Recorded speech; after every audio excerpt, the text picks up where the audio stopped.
नमस्कार दोस्तों। आज हम इस वीडियो में इलेक्ट्रिकल की और कुछ इम्पोर्टेंट ऑब्जेक्टिव क्वेश्चन के बारे में डिटेल में डिस्कशन करेंगे। और अगर आपको वीडियो अच्छा लगता है तो प्लीज़ सब्सक्राइब और शेयर जरूर कीजिएगा। तो देखो, आज का क्वेश्चन हम शुरू करते हैं। आज का फर्स्ट क्वेश्चन है Simon. Simon is the SI unit of. तो इनमें से किसका एसआई यूनिट साइमन है? रेजिस्टेंस का है, या कंडक्टेंस का एसआई यूनिट साइमन है, या इम्पीडेंस का या कैपेसिटेंस का एसआई यूनिट साइमन है? तो इसका आंसर होगा जो कंडक्टेंस होता है, ऑप्शन नंबर 2।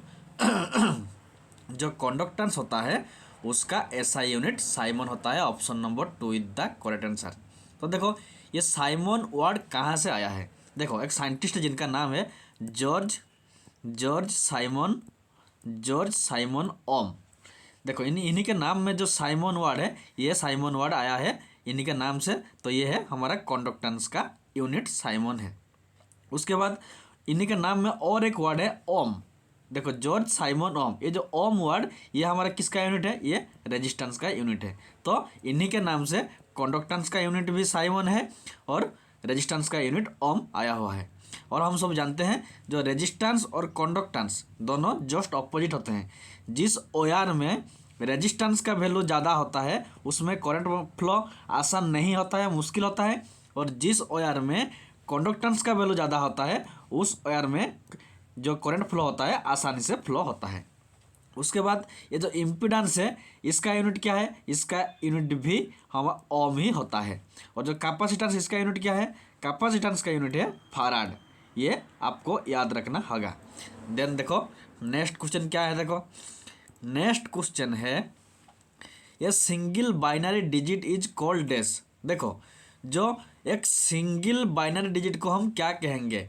बिट कहेंगे, या बाइट कहेंगे, या किलोबाइट कहेंगे, या गीगाबाइट कहेंगे? तो इसका आंसर होगा एक सिंगल बाइनरी डिजिट को हम क्या कहेंगे? बिट कहेंगे। Option number 1 is the correct answer. देखो, ये बाइनरी डिजिट हम किसको कहेंगे? 0 और 1, ये दोनों को हम क्या कहते हैं? बाइनरी डिजिट कहते हैं। तो 0 और 1 में से किसी एक को, चाहे वो 0 हो या 1 हो, किसी एक को हम क्या कहेंगे? ये है सिंगल बाइनरी डिजिट। ये चाहे 0 हो सकता है या 1 हो सकता है, इसको हम क्या कहते हैं? बिट कहेंगे। तो 0 को भी हम बिट कहेंगे या 1 को भी हम बिट कहेंगे। तो 0 बिट होगा और 1 भी बिट होगा। उसके बाद देखो, अगर 4 बिट होता है, ये 0 वह एक बिट है और 1 भी एक बिट है, लेकिन 4 bit, very very important, 4 bit equal to क्या होता है? 1 निबुल होता है। Very very important, 4 bit is equal to क्या होता है? 4 bit is equal to 1 nibble होता है। Very very important. और 8 बिट इक्वल टू क्या होता है? 8 बिट इक्वल टू 1 बाइट होता है, ये भी याद रखना। तो 4 बिट इज इक्वल टू 1 निबुल और 8 बिट इक्वल टू 1 बाइट होता है। उसके बाद हम सब जानते हैं 1024 बाइट इज इक्वल टू क्या होता है? 1 किलो बाइट होता है, 1 किलो बाइट। और 1024 kilobyte is equal to क्या होता है? 1 मेगाबाइट होता है। और 1024 मेगाबाइट इज इक्वल टू क्या होता है? 1 गीगाबाइट जीबी, जिसे हम 1 जीबी कहते हैं। तो ये होता है उसका फॉर्मूला। देन देखो, तो इस क्वेश्चन का आंसर क्या है? Option number 1 is the correct answer. Then देखो, नेक्स्ट क्वेश्चन क्या है? नेक्स्ट क्वेश्चन है फाइंड द म्यूचुअल इंडक्टेंस। क्या mutual inductance find between 2 ideally coupled coil having 2 henry और 8 हेनरी। 2 कॉयल है, देखो 2 कॉयल है, एक है L1, एक कॉयल का इंडक्टेंस कितना है? 2 हेनरी है, 2 हेनरी। और दूसरा कॉयल L2, उसका इंडक्टेंस कितना है? 8 हेनरी। तो इस 2 कॉयल आइडियली कपल हुआ है। क्या है? आइडियली कपल हुआ है। तो आइडियली कपल कंडीशन में म्यूचुअल इंडक्टेंस का वैल्यू क्या होगा? 2 हेनरी होगा, या 4 हेनरी होगा, या 6 हेनरी होगा, या 8 हेनरी होगा? तो देखो, पहले देखो म्यूचुअल इंडक्टेंस का फॉर्मूला क्या है?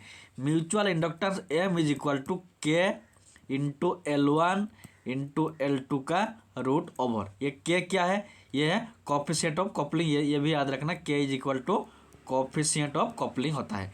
M है म्यूचुअल इंडक्टेंस, L1 है एक कॉइल का इंडक्टेंस, L2 है दूसरा कॉइल का इंडक्टेंस।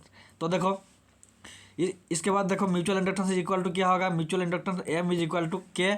अगर आइडियली कपलिंग होगा, वेरी वेरी इंपॉर्टेंट, अगर आइडियली कपल होता है इस कंडीशन में जो कोएफिशिएंट ऑफ कपलिंग क्या होता है इसका वैल्यू क्या होगा 1 होगा। Very very important.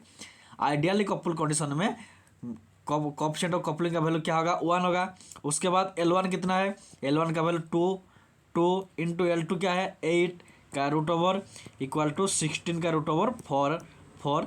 इसका करेक्ट आंसर होगा option number 2 is the correct answer. Then देखो नेक्स्ट क्वेश्चन क्या है। नेक्स्ट क्वेश्चन है extension of moving iron ammeter can be done by using. देखो एक मूविंग आयरन एमीटर का जो रेंज होता है उसको जब हम एक्सटेंशन करेंगे तब हम किसको यूज करेंगे। एक्सटेंशन रेंज एक्सटेंशन करने के लिए हम मल्टीप्लायर का यूज करेंगे या शॉन्ट का यूज करेंगे या कैपेसिटर का यूज करेंगे या इंडक्टर का यूज करेंगे। तो इसका आंसर होगा एक मूविंग आयरन एमीटर का रेंज को एक्सटेंशन करने के लिए हम शॉन्ट का यूज करते हैं। Option number 2 is the correct answer. देखो मान लो ये हमारा एक एमीटर है, ये एक एमीटर है, इसका रेंज है मैक्सिमम ये मान लो 5 एम्पियर तक ही मेजर करेगा, उससे ज़्यादा नहीं होगा। इसका कैपेसिटी 5 एम्पियर तक ही है। लेकिन अगर हमें 6 एम्पियर 7 एम्पियर या 10 एम्पियर या 15 एम्पियर मेजर करना होगा तो मीन्स इसका रेंज को एक्सटेंशन करना होगा तब हम इनमें जो शॉन्ट होता है इसको हम यूज करते हैं। तो देखो ये शॉन्ट होता है इसको हम ये एमीटर है उसके साथ पैरेलल में ये शॉन्ट को हम शॉन्ट मीन्स एक low resistance low value resistance को हम एमीटर के साथ पैरेलल में कनेक्शन करेंगे जिसको हम क्या कहते हैं शॉन्ट कहते हैं। इसको पैरेलल में कनेक्शन करने से क्या होता है इस एमीटर का जो मेजरिंग कैपेसिटी होता है या उसका मेजरिंग रेंज होता है वो एक्सटेंशन होता है। उसके बाद वो 5 एम्पियर से भी ज़्यादा एम्पियर वाला करंट को मेजर कर सकता है।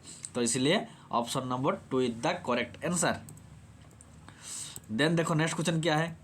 नेक्स्ट क्वेश्चन है the energy store in lead acid battery is in the form of. देखो जो लीड एसिड बैटरी होता है उसमें हम सब जानते हैं जो बैटरी होता है उसमें एनर्जी स्टोर होकर रहता है। तो ये जो लीड एसिड बैटरी में जो एनर्जी स्टोर होकर रहता है वो केमिकल एनर्जी के फॉर्म में रहता है या इलेक्ट्रिकल एनर्जी के फॉर्म में स्टोर होकर रहता है या मैकेनिकल एनर्जी के फॉर्म में या लाइट एनर्जी के फॉर्म में एनर्जी स्टोर होकर रहता है। तो इसका आंसर होगा जो लीड एसिड बैटरी होता है उसमें जो एनर्जी स्टोर होकर रहता है वो केमिकल एनर्जी के फॉर्म में रहता है। Option number 1 is the correct answer. Then देखो नेक्स्ट क्वेश्चन क्या है। नेक्स्ट क्वेश्चन है the ratio of RMS value and average value is क्या होगा। देखो RMS value divide by average value equal to क्या होगा पिक फैक्टर होगा या फॉर्म फैक्टर होगा या लोड फैक्टर होगा या मीन वैल्यू होगा। तो इसका आंसर होगा जो फॉर्म फैक्टर होता है ऑप्शन नंबर 2 जो फॉर्म फैक्टर होता है form factor is equal to RMS value divide by average value. तो option number 2 is the correct answer. और जो पिक फैक्टर होता है इसका फॉर्मूला क्या है peak factor is equal to maximum value divide by average value. याद रखना load factor average load divide by maximum demand ये होता है लोड फैक्टर का फॉर्मूला। तो इस क्वेश्चन का आंसर क्या होगा ना रेशियो ऑफ आरएमएस वैल्यू और एवरेज वैल्यू इक्वल टू क्या होता है form factor. Option number 2 is the correct answer. Then देखो नेक्स्ट क्वेश्चन क्या है। नेक्स्ट क्वेश्चन है in a RLC circuit power loss is. देखो एक आरएलसी सर्किट में पावर लॉस सिर्फ रेजिस्टर की वजह से होता है या इंडक्टर की वजह से होता है या कैपेसिटर की वजह से होता है या नॉन ऑफ द अबव। तो इसका आंसर होगा जो रजिस्टर होता है उसी की वजह से हमारा आरएलसी सर्किट में पावर लॉस होता है। देखो ये एक सर्किट है इसमें रजिस्टर आर है ये इंडक्टर जिसको हम एल कहते हैं और ये कैपेसिटर जिसको हम सी कहते हैं। तो ये हमारा हो गया एक सीरीज आरएलसी सर्किट। तो इस सर्किट में पावर लॉस कहाँ पर होता है सिर्फ रजिस्टर में ही पावर लॉस होता है इंडक्टर और कैपेसिटर में पावर लॉस नहीं होता है। तो option number 1 is the R resistor is the correct answer. Option number 1 is the correct answer. Then देखो नेक्स्ट क्वेश्चन क्या है। नेक्स्ट क्वेश्चन है the function of condenser in thermal power plant is. देखो thermal power plant में जो condenser होता है उसका काम क्या होता है वो वाटर को प्यूरिफाई करता है या स्टीम को प्यूरिफाई करता है या जो स्टीम होता है उसको वाटर में कंडेंस करके वाटर में कन्वर्ट करता है या वाटर को कंडेंस करता है। तो इसका आंसर होगा जो थर्मल पावर प्लांट होता है जैसे कि हमारा national thermal NTPC national thermal power corporation जो ये जो थर्मल पावर प्लांट होता है, इसमें जो कंडेंसर होता है, इसका काम क्या होता है, जो स्टीम टरबाइन को रोटेट करने के बाद थर्मल पावर प्लांट में जो टरबाइन होता है उसको कौन घुमाता है, स्टीम घुमाता है। स्टीम को घुमाने के बाद जो टरबाइन को घुमाने के बाद जो स्टीम उसके बाद जो आता है वही कंडेंसर के पास आता है। स्टीम टरबाइन के बाद हमारा कंडेंसर के पास आता है। इस कंडेंसर में क्या होता है ना, इस कंडेंसर में जो स्टीम आता है वही स्टीम कंडेंसर में वाटर में कन्वर्ट होता है। वेरी वेरी इंपॉर्टेंट, कंडेंसर में क्या होता है, स्टीम जो होता है वो स्टीम वाटर में कन्वर्ट होता है कंडेंसर में। और एक वेरी वेरी इंपॉर्टेंट, जो कंडेंसर होता है थर्मल पावर प्लांट में, उसमें मैक्सिमम लॉसेस होता है। Very very important, thermal power plant में कौन सी पार्ट में मैक्सिमम लॉस होता है ना, जो कंडेंसर होता है कंडेंसर में मैक्सिमम लॉस होता है, ये हमारा टरबाइन के बाद आता है। तो option number 3 the condenser. Condense used, जो यूज किया गया स्टीम होता है उसको कंडेंस करके वाटर में कन्वर्ट करता है कौन, कंडेंसर, और इसी में ही मैक्सिमम लॉस होता है। तो option number 3 the correct answer. Then देखो नेक्स्ट क्वेश्चन। नेक्स्ट क्वेश्चन है the average value of sinusoidal wave is. देखो साइनसोडियल वेव मीन्स जो एसी होता है हमारा वो भी एक साइनसोडियल वेव होता है। देखो ये होता है साइनसोडियल वेव का वेव फॉर्म होता है। तो इस साइनसोडियल वेव में जो एवरेज वैल्यू होता है उसका फार्मूला क्या है, 2 इंटू मैक्सिमम वैल्यू, या 0.637 इंटू मैक्सिमम वैल्यू, या 0.707 इंटू मैक्सिमम वैल्यू, या 0.5 इंटू मैक्सिमम वैल्यू। तो इसका आंसर होगा जो 0.637 इंटू मैक्सिमम वैल्यू, ये होता है मैक्सिमम वैल्यू।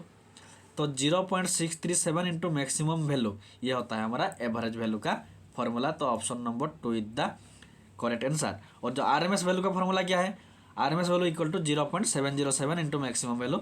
ये दोनों याद रखना, average value is equal to 0.637 into maximum value और RMS value is equal to 0.707 into maximum value. तो option number 2 is the correct answer. Then देखो नेक्स्ट क्वेश्चन क्या है।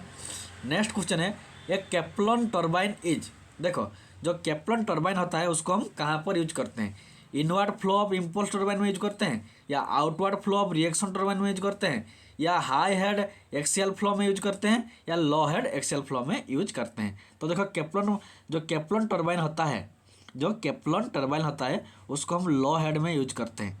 तो लो हेड क्या इधर है, लो हेड में यूज करते हैं। उसके बाद एक्सियल फ्लो में, फ्लो टर्बाइन में। तो option number 4 is the correct answer. Low head means जिसका हाइट 30 मीटर से कम होता है उसको हम क्या कहते हैं, लो हेड कहते हैं।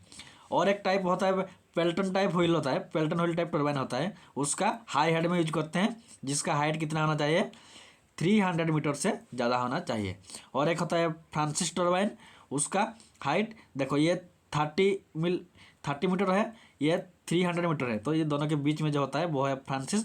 30 मीटर से लेकर 300 मीटर के बीच में अगर हाइट हेड का हाइट रहेगा तो उस कंडीशन में हम फ्रांसिस टाइप टर्बाइन का यूज करते हैं।